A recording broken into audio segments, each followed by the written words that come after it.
I was not born into comfort. My earliest memories smell of dust and bread just out of the oven, of wooden floors that creaked with every step, of winters where the wind whistled through cracks in the walls. Our home was modest, so modest it could hardly be called more than a shelter, but within its frail bones I found my first sense of belonging. As a child, I did not know we were poor. Poverty is not a concept a young heart understands. It is only a word adults whisper with worry. To me, life was the cool grass beneath my bare feet, the way sunlight spilled through thin curtains in the morning, the laughter of children who, like me, had little but didn't know to want more. I remember my mother's hands, busy and calloused, kneading dough in a rhythm as steady as her breath. She hummed softly, though even then I could sense her weariness. My father's face was one I saw mostly in the evenings, shadowed by the day's labor. His silence was as present as his presence. He was there, and yet so far away, lost in the endless cycle of work and worry. I was a dreamer though. I would lie awake at night staring at the low ceiling above my bed, weaving futures in my mind. I imagined dresses made of silk, golden earrings, shoes that didn't pinch. But more than these, I dreamt of freedom, the freedom to be more than what our little town told me I could be. The seasons painted my childhood in colors vivid and unforgiving. Summers were blazing and relentless, when we'd carry water from the well until our arms ached. Winters, sharp and cruel, turned our breath into smoke and our toes into ice. And yet, in all that hardship, there was beauty too. The crackle of firewood, the sweet taste of berries in summer, the sound of rain drumming on the roof as I huddled beneath a thin quilt. School was both my escape and my reminder. I loved learning. Letters danced on paper for me. Numbers challenged me like puzzles waiting to be solved. Yet, I was always aware of the divide between me and those who had more. My dress was patched in places theirs were not, my shoes worn down where theirs were polished. Still, I held my head high, determined to carve a place for myself in a world that seemed so determined to tell me no. And then came the whispers of womanhood. Changes in my body that frightened me, that marked the end of childhood's innocence. My reflection in the mirror grew unfamiliar. My face, still round with youth, began to carry the shadows of the woman I would become. The world no longer looked at me as a child. It began to expect things of me, burdens I did not yet understand. I remember one evening, sitting outside on the steps as the sun bled into the horizon. My knees were hugged tightly to my chest, and my chin rested on them. I watched the sky blaze with colors so beautiful, it hurt to look at them. I thought to myself then, the world must hold more than this. It must. I promised myself, in the quiet of that dying light, that I would not simply live and die unnoticed. That I would endure, no matter the storms that came. But promises made by young girls are fragile. They are strong in their hearts, but easily broken by life's cruel hand. I could not have known then the weight of what was coming. That the innocence I clung to would be stripped from me far too soon. That love and loss would entwine themselves in my life like twin vines, impossible to separate. Even now, as I sit here with these trembling hands, I can still feel that girl inside me. The one who believed the world was bigger, who longed to run beyond the fields of her childhood. She is still here, though quieter now. She looks through my tired eyes, wondering if I kept my promise. The truth is complicated. I endured. Yes. I survived. Yes. But at what cost? That, my dear, is the story I am telling you now. A story not just of survival, but of sacrifice, love, loss, and the silence that money, even $2 million, could never heal.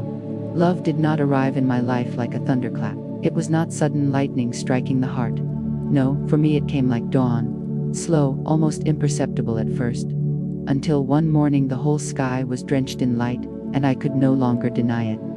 I was still so young then, still clutching remnants of girlhood in my hands, though womanhood had already begun to shape me. My days were filled with routines that left little room for dreaming, fetching water, tending to chores, stitching until my fingers ached. Yet, within me, a hunger was growing. Not hunger for food, though there were nights my stomach growled, but hunger for something more. Tenderness, attention, the feeling of being seen. It is strange, isn't it? How the heart knows before the mind dares to admit. I began noticing the way my breath quickened when certain footsteps drew near, the way my chest stirred when laughter echoed in a room. At first, I told myself it was nothing, just the fluttering foolishness of a girl. But the flutter would not leave. It grew louder, like wings beating against the walls of a cage, begging to be free. I remember the first time I truly felt it. The air was thick with the scent of earth after rain. I was outside, gathering linens that had been spared from the storm. The sky was bruised with gray, and droplets clung to every thread I touched. My hair clung damp against my cheeks, and for a moment I felt utterly small beneath that heavy sky. Then, without warning, a voice called out to me, a voice warm and steady. When I turned, my heart stumbled. There, standing with an awkward smile, was the one who would change the course of my life. His presence was neither grand nor commanding, it was something softer, more human. The way his eyes met mine, not with mockery, not with pity, but with something gentler, made me feel for the first time that I was not invisible. That moment, as ordinary as it may sound, was the spark. A glance held longer than it should have, a smile that lingered even after I turned away. My hands shook as I gathered the linens, not from the cold, but from something far deeper. In the days that followed, I found myself listening for his footsteps, noticing the way the air seemed to shift when he was near. His words were never elaborate, but in them I heard kindness. His laughter was not thunderous, but it warmed the silence around him. Slowly, quietly, without either of us naming it, something bloomed. It was not easy. Love, in those days, was not spoken of freely. It was guarded, hidden behind stolen glances and moments carved out of the ordinary. My upbringing had taught me restraint, modesty. And yet, the heart is a stubborn thing. It yearns, even when told it must not. I recall one evening vividly. The world was hushed, wrapped in the soft glow of twilight.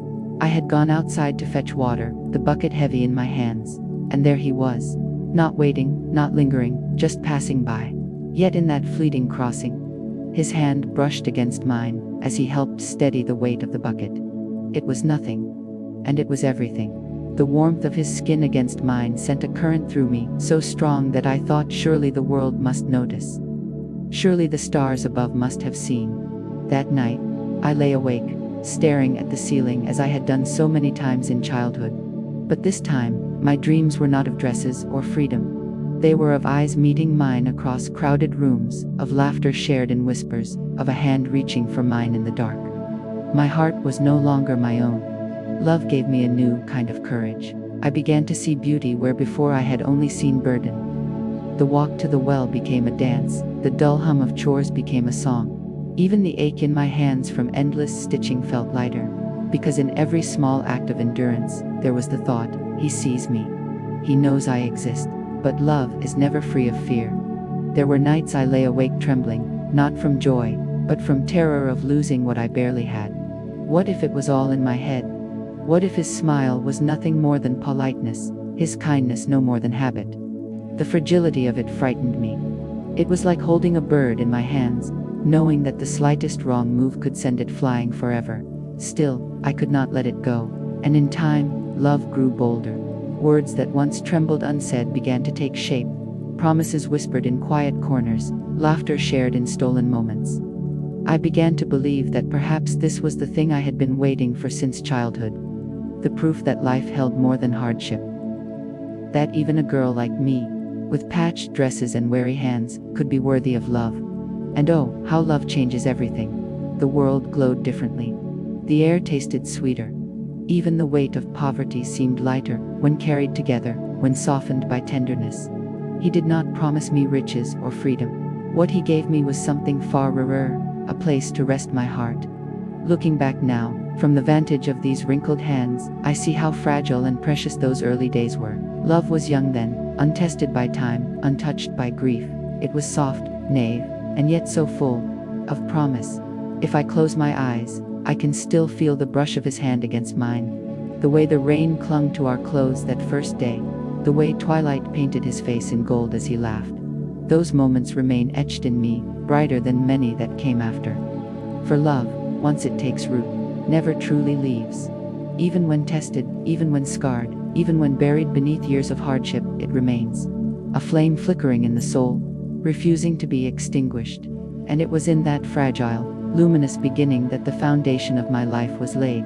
a foundation that would carry me through storms I could not yet imagine. Marriage came to me not as a sudden explosion of joy, but as a steady fire that caught hold and refused to die. In those days, we did not speak of weddings in the grand terms the world does now. There were no glittering halls, no gowns spun from luxury. Our union was simple, modest. Two people standing before the world, declaring that their lives would no longer be separate but entwined, bound by promises heavier than we could fully grasp. I was still so young, too young, perhaps, to understand the depth of what I had vowed. Love had made me bold, had given me courage, but it had not prepared me for the weight of daily life, lived beside another soul. At first, there was sweetness, the simple joy of waking to someone's steady breath beside me, of sharing bread and laughter at a table that belonged to us. Our love turned the smallest corners into heavens. A wooden chair, worn and uneven, felt like a throne when he sat across from me. The floor of our tiny room felt like a palace when our laughter filled it. But quickly, life reminded us that love alone does not put food on the table. Bills arrived, chores piled. My hands, once smooth, became rougher with each passing season. His shoulders carried more than their share of weight, bending beneath hours of labor that seemed to stretch into eternity. And yet, even in that grind, there was beauty. I remember evenings when we would sit in silence after long days, our bodies too tired to speak. The only sound was the crackle of the fire and the slow creak of his chair. And still, even in silence, I felt a closeness that words could never give. We were two weary souls, but we were weary together. Then came the child. Ah, how can I describe what it means to carry life within you? At first, I was afraid. My body ached, shifted, and grew in ways I could not control. Each day I felt less like myself, and yet more than myself all at once. Beneath my heart, another heart was beating. Inside my ribs, a small soul began to stir. The months were not easy, nights of sickness, days of heaviness, moments of fear that clenched my chest like a vice. But in those moments, he would take my hand, rough and calloused, and press it gently against my stomach. And there, a flutter, a kick, proof that something sacred was alive. Proof that our love had grown roots, had blossomed into something more than either of us alone. The day she was born, the world shifted forever. I remember the pain. Oh, the pain was like a storm tearing through me. But then, the cry. A sound so piercing, and yet so holy that I wept even as my body shook with exhaustion. They placed her in my arms, and for the first time, I felt the weight of true love, heavier than anything I had known before. Her face was small, delicate, her skin softer than anything my hands had ever touched. She blinked up at me with eyes that seemed too wise for their size. And in that instant, I knew every sacrifice, every ache, every hunger I had ever endured had led to this moment. This child was my purpose, my legacy, my heartbeat outside my body. Life after her arrival was harder, and yet somehow richer. My days blurred into a rhythm of feeding, rocking, mending, and praying. Sleep was a luxury I rarely tasted. My body ached. My eyes burned with fatigue, and yet, each time she grasped my finger with her tiny hand, strength surged in me from a place I didn't know I had. We did not have much. Our home was still small, our meals still modest. Some nights, hunger gnawed at us more than we admitted. But when I looked at her, swaddled in old blankets, her chest rising and falling with the innocence of dreams, I felt like the richest woman alive. Raising her was both a joy and a lesson. Children do not care for excuses, they demand your everything, and so I gave her everything. My body, my time, my laughter, even my tears. There were nights I would rock her until the stars faded, whispering promises into her tiny ears that she would never go hungry, that she would never know the loneliness I had known, that her life would be better than mine. Of course, promises made in whispers are tested in the daylight. There were moments when I doubted myself, when I wondered if I was enough, when bills piled high and cupboards grew bare, when my hands cracked from endless scrubbing, when exhaustion made me short-tempered and sharp. I carried guilt like a second skin. But through it all, I clung to hope. I told myself that love, even more than money, could build a foundation strong enough to last. I told myself that every sacrifice was a seed planted in her future. And though I could not give her riches, I could give her something rarer, a love so fierce, so unwavering, that it would steady her through storms of her own one day. Marriage, parenthood, they changed me. The young girl who once dreamt beneath the ceiling of her childhood home was gone. In her place was a woman who understood that dreams are not given freely. They are carved out of bone and sweat and sleepless nights. Even now, as I look at these trembling hands, I see the proof of that transformation. The scars, the lines, the calluses. They are the marks of a life given over to love and labor.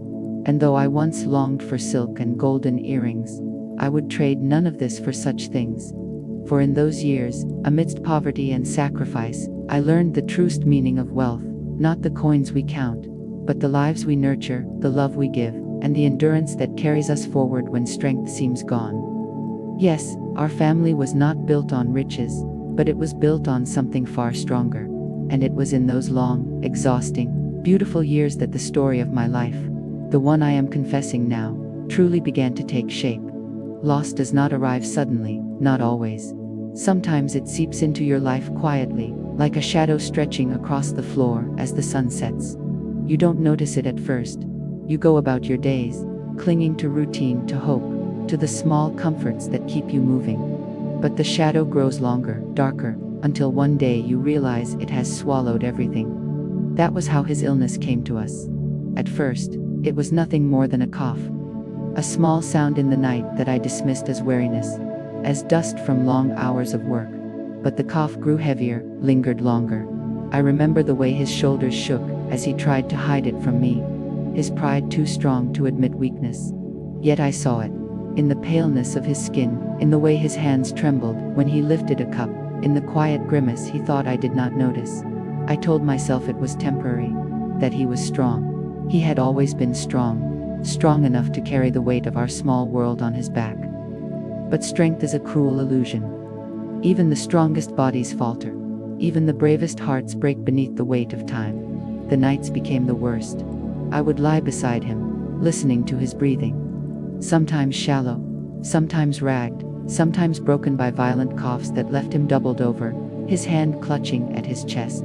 I wanted to take his pain into myself, to bear it so he might rest.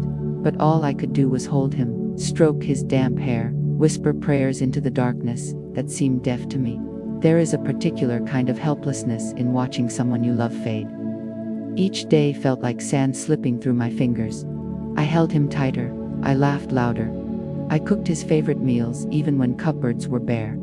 I tried to make normalcy out of chaos, but my eyes betrayed me.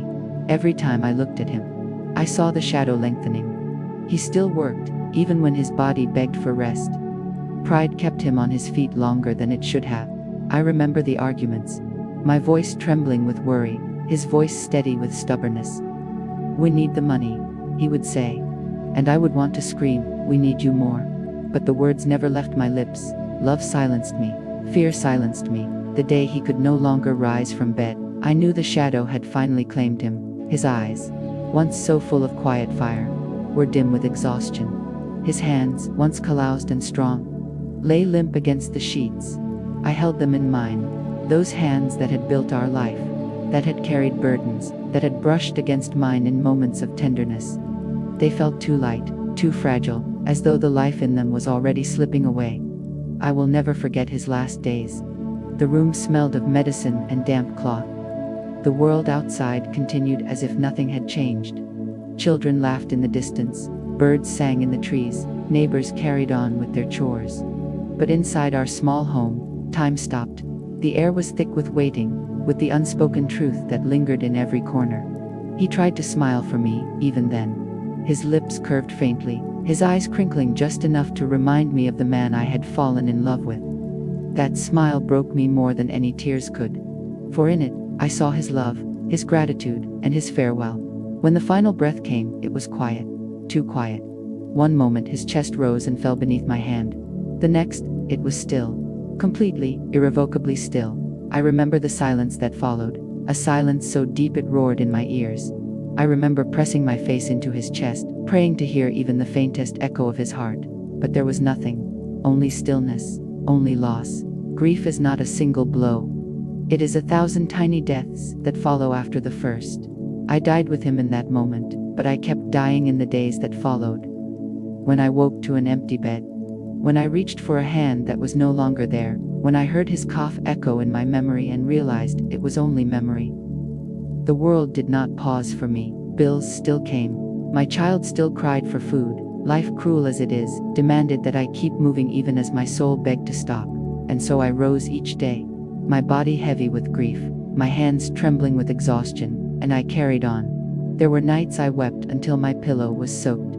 Nights I whispered his name into the dark, as if the air itself could carry my words to wherever he had gone. Nights I hated the world for continuing, hated myself for surviving, hated the cruel bargain that had taken him and left me. But even in grief, there is duty. A child does not understand loss in the way adults do. She still needed me, needed warmth, food, laughter. And so I hid my tears behind weary smiles, stitched my sorrow into silence, and gave her what pieces of joy I could manage. I learned then that love does not end when a life does. It lingers, it haunts, it shapes every breath that follows. I carried him with me, in the way I folded laundry, in the way I stirred soup, in the way I sang lullabies with a voice that cracked from holding back sobs.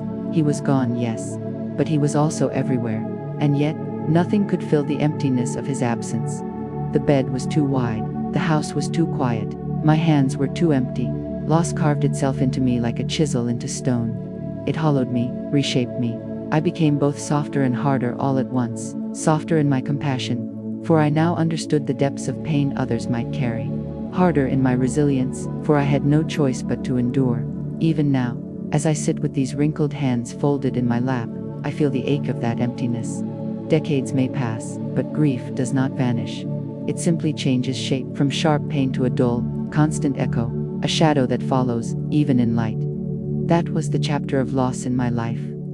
The chapter that taught me the fragility of love, the cruelty of time, and the resilience of the human spirit. And though I did not know it then, it was in the wake of that loss that another secret awaited me. A secret that would change the course of my life, the inheritance. But before the money, before the silence of secrets, there was only this, the memory of a love so deep it still echoes within me, and the shadow of a loss that shaped everything that came after. After his passing, the world blurred. The days stretched like endless corridors, each one lined with echoes of him. His absence was everywhere, in the silence of mornings without his footsteps, in the cool side of the bed that never warmed, in the air itself, which felt heavier somehow, as though the house itself grieved with me. I thought the worst had already come. I thought nothing could shake me further than loss had. But grief, as I learned, is not the end of sorrow. It opens doors to rooms you never wanted to see. It was in one of those rooms, literal and metaphorical, that I discovered the inheritance. I had been sorting through his belongings, a task that felt like tearing open my own chest. Each shirt smelled faintly of him. Each book carried his fingerprints like invisible stains. I folded, I wept, I lingered over every scrap of paper, as if holding them longer could hold him longer. That was when I found the envelope.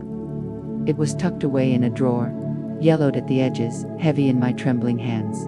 My name was written on it, in his handwriting, steady, deliberate. My heart stuttered as I opened it, the way one opens a letter from the grave. Inside were papers, signatures, numbers that made no sense to me at first. A letter, a will. And then I saw the figure. $2 million. I read it once, twice, 10 times. My eyes refused to believe what they saw. $2 million. A fortune so vast, it might as well have been a dream. We, who had counted pennies, who had stretched bread and broth to last a week, who had lived with patched clothes and cracked floors. We had been sitting on a treasure. My hands shook so violently the papers nearly fell. My breath caught, a sob breaking through, not of joy, but of disbelief. I felt as though the world tilted beneath me, as if the ground itself had betrayed me. Why hadn't he told me? Why had he let us suffer, let me scrub floors until my skin cracked, let me cry in silence when cupboards were bare, all while this fortune waited in silence? At first, I was angry. Anger, hot and bitter, surged through me like fire. I thought of the nights I had gone without food, so that our child could eat. I thought of the hours I had spent stitching until my eyes blurred, of the tears I had hidden behind weary smiles. And all that time, this secret, his secret, sat quietly, untouched. But the anger soon gave way to guilt. He had kept it from me, yes, but perhaps he had his reasons. Perhaps he had wanted to shield me from burden. Perhaps he had believed the money would corrupt, divide, destroy. Or perhaps he had planned to tell me, and time simply ran out before he could. The truth died with him, leaving me only with numbers on a page and questions that gnawed at me. I remember sitting at the table, the papers spread before me, my hands pressed hard against my face. My tears soaked the ink, smudging the edges of his handwriting. I wanted to scream, to laugh, to tear the papers to shreds, to cling to them like lifelines. $2 million, enough to change everything, enough to feed us for lifetimes, enough to build a future where my daughter would never know the hunger and shame I had known. And yet, I could not bring myself to tell her. Why? Perhaps it was fear. Fear that she would see me differently. Fear that she would see the money as salvation, not understanding the price that came with it. The silence, the secrets, the years of hidden suffering. Perhaps it was guilt. I had survived without riches. I had endured hunger, grief, sacrifice. Could I really accept such a gift now, when it came too late to save him, too late to erase the scars already carved into me? Or perhaps it was simply instinct, to protect her, to protect us both. Money is a strange thing. It promises freedom, but it chains hearts. It offers security, but it steals simplicity. I had seen families torn apart for far less. I had seen greed turn love into ashes. And so, I told myself it was better she never knew. Better that she grow strong, resilient, unspoiled by fortune. Better that she learn, as I had, that true wealth lies not in numbers, but in endurance, in compassion, in the love we carry through hardship. So I folded the papers carefully, my hands trembling, and I hid them away. That night, as I lay in bed staring at the ceiling, the weight of the secret pressed against my chest. I could feel it in every breath, every heartbeat. $2 million, a fortune, and yet a burden heavier than any poverty I had ever endured. In the silence, I whispered to him, though he was gone. Why didn't you tell me? Why leave me with this? Of course, no answer came. Only the stillness of the night, the whisper of wind against the walls, the sound of my daughter breathing in her sleep. And in that silence, I made a vow. I would not let the money define me. I would not let it corrupt the love I bore for my child. I would guard it as fiercely as I guarded her, but I would never speak of it. Not to her, not to anyone. It became my hidden burden, my hidden shield. $2 million, a secret stitched into the fabric of my soul. From that day on, every choice I made, every sacrifice, every weary smile carried with it the weight of that silence. And though the world may never know, though my daughter still lives unaware of the fortune tied to her father's death, I carry the truth inside me. It is not the money that defines me. It is the silence, and the life I built in spite of it. Widowhood is not just the loss of a husband. It is the loss of half a self. The moment he was lowered into the earth, I felt as though I had been split open, left raw and unfinished. The world did not care for my wounds. The bills came. The seasons turned. My daughter's hunger did not pause for grief. So I rose each morning, though every bone in me longed to stay in bed. I tied my hair back, rolled up my sleeves, and worked. Work became my prayer, my shield, my way of beating back the silence of loss. My hands scrubbed floors until they cracked, stitched clothes until my eyes blurred, cooked broth from scraps and called it supper. Each act of survival was a way of saying, I am still here. She is still here. We will endure. And all the while, the secret lay hidden like a stone in my chest. $2 million. A fortune I could not touch, not really. Yes, it sat in accounts, sealed with my name. But to me, it was not freedom. It was temptation. It was danger. I could have used it. Could have bought a larger home, filled our cupboards, dressed her in silk. But I could not. I would not. Something inside me whispered that if I leaned on it, if I let it save us, it would undo everything we had fought to build. She would grow up soft, unaware of struggle, untouched by resilience. And I would lose the last piece of myself, the piece that knew how to survive without riches. So I chose sacrifice. Not because I enjoyed it, not because I wanted it, but because it was the only way I knew to guard her future.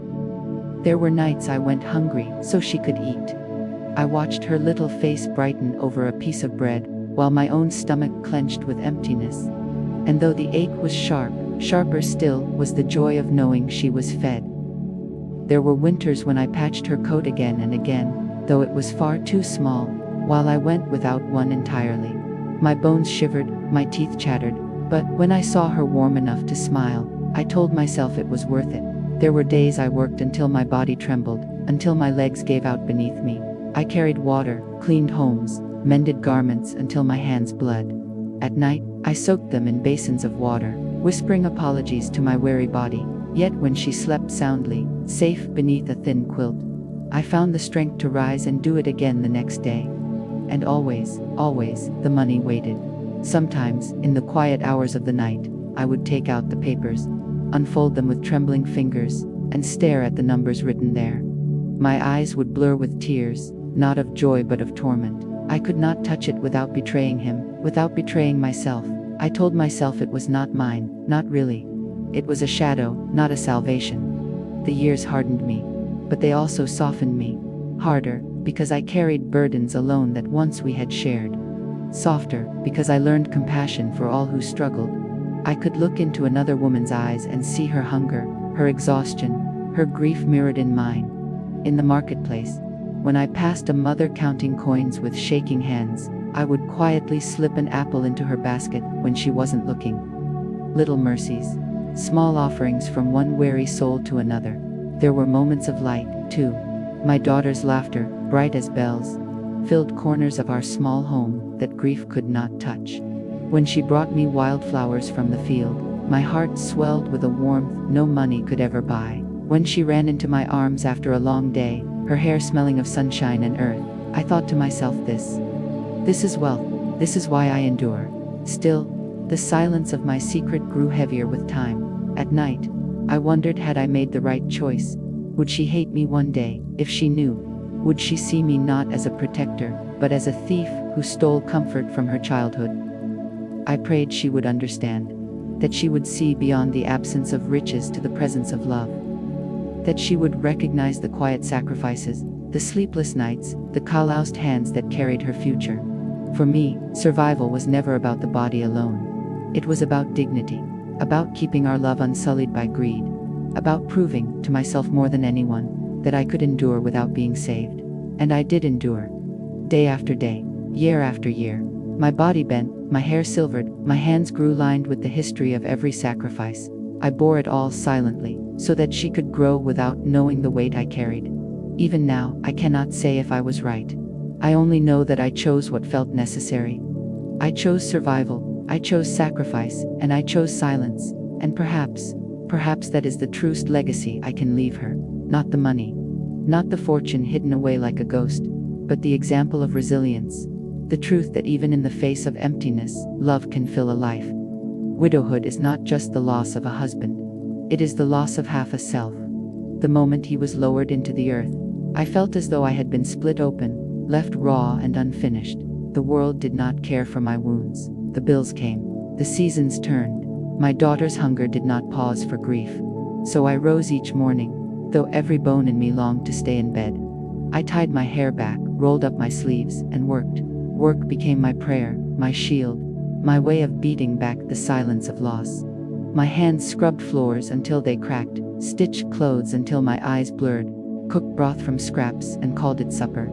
Each act of survival was a way of saying, I am still here. She is still here. We will endure. And all the while, the secret lay hidden like a stone in my chest. $2 million. A fortune I could not touch, not really. Yes, it sat in accounts, sealed with my name. But to me, it was not freedom. It was temptation. It was danger. I could have used it. Could have bought a larger home, filled our cupboards, dressed her in silk. But I could not. I would not. Something inside me whispered that if I leaned on it, if I let it save us, it would undo everything we had fought to build. She would grow up soft, unaware of struggle, untouched by resilience. And I would lose the last piece of myself, the piece that knew how to survive without riches. So I chose sacrifice. Not because I enjoyed it, not because I wanted it, but because it was the only way I knew to guard her future. There were nights I went hungry so she could eat. I watched her little face brighten over a piece of bread while my own stomach clenched with emptiness. And though the ache was sharp, sharper still was the joy of knowing she was fed.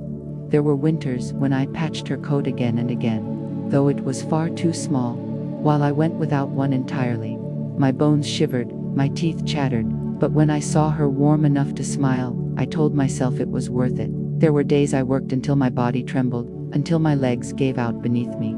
I carried water, cleaned homes, mended garments until my hands bled. At night, I soaked them in basins of water, whispering apologies to my weary body. Yet when she slept soundly, safe beneath a thin quilt, I found the strength to rise and do it again the next day. And always, the money waited. Sometimes, in the quiet hours of the night, I would take out the papers, unfold them with trembling fingers, and stare at the numbers written there. My eyes would blur with tears, not of joy but of torment. I could not touch it without betraying him, without betraying myself. I told myself it was not mine, not really. It was a shadow, not a salvation. The years hardened me, but they also softened me. Harder, because I carried burdens alone that once we had shared. Softer, because I learned compassion for all who struggle. I could look into another woman's eyes and see her hunger, her exhaustion, her grief mirrored in mine. In the marketplace, when I passed a mother counting coins with shaking hands, I would quietly slip an apple into her basket when she wasn't looking. Little mercies, small offerings from one weary soul to another. There were moments of light, too.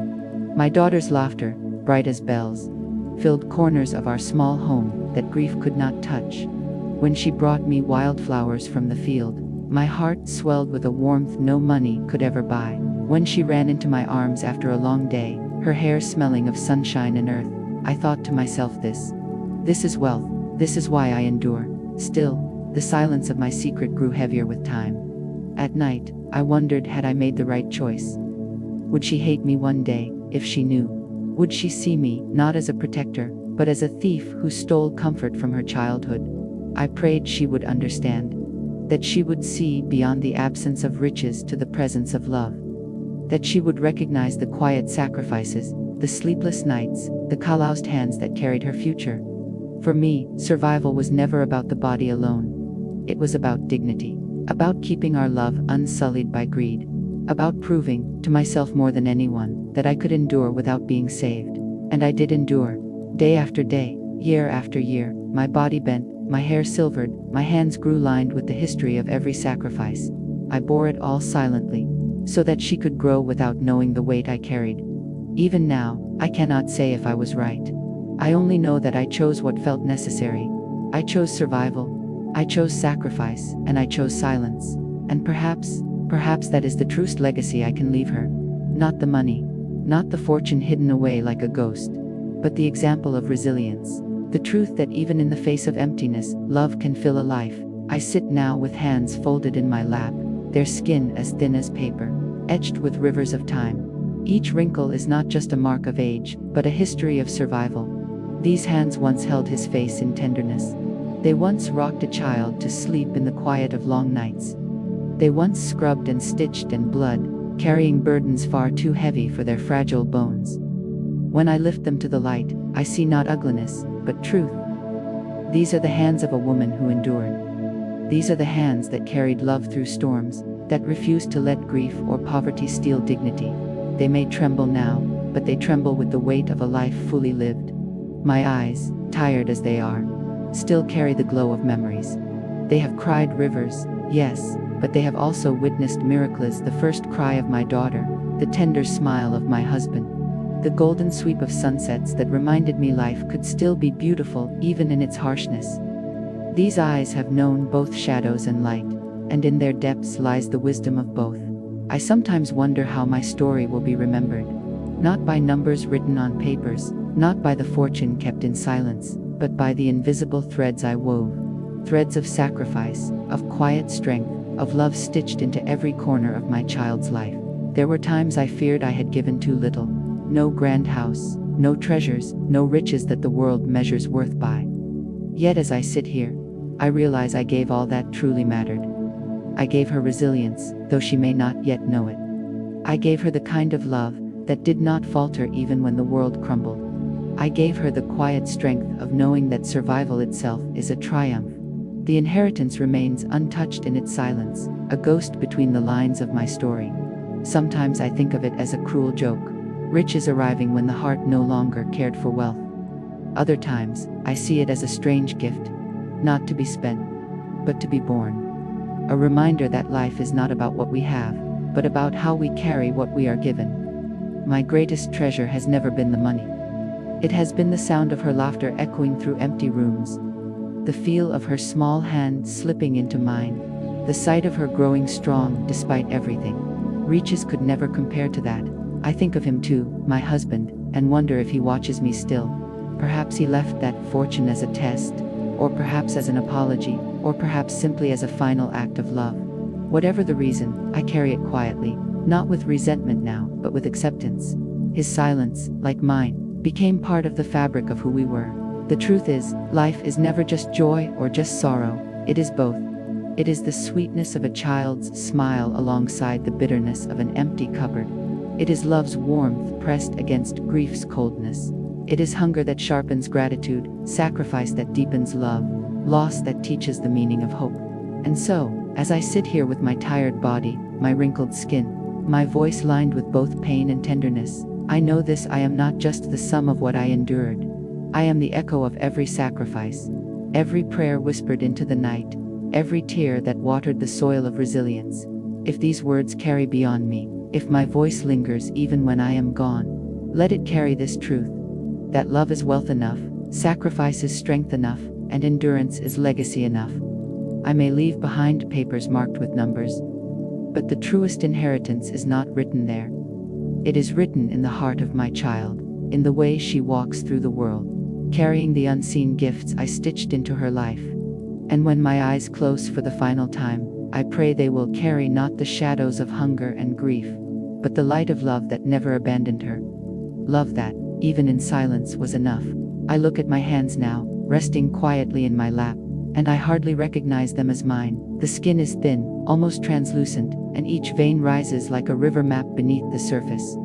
They are marked with wrinkles, scars, and the soft tremor of years that have passed too quickly. But when I trace those lines, I see not age, but stories. These hands once held a baby against my chest, trembling with both exhaustion and wonder.